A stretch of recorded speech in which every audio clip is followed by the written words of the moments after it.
آمدیم تا بحث آموزش شیرموز تو اینستاگرام داغه، یه ویدیو هم درست کنیم بذاریم. ما برای شیرموز خوب و سالم شیر پرچپ من برنده صبح استفاده میکنم. موز اکوادور عالیه برای شیرموز.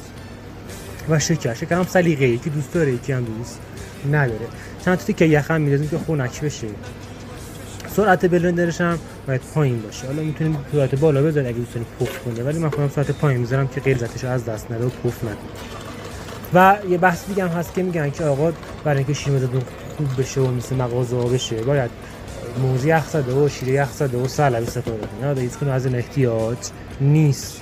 موز یخ زده به مرور زمان تیغای بلندر خراب میکنه، شیر یخ زدم که بهداشت گیر میده، سلام که کلا خوب نیست، ضرر داره و استفاده نمیکنه.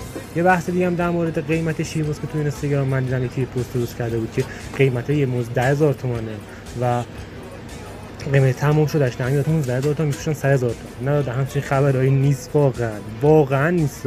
یه موز اکوادور الان 45-50 هزار فقط موزش میشه، به جز پودر پستو و نارگیل و کندی که روش استفاده میشه.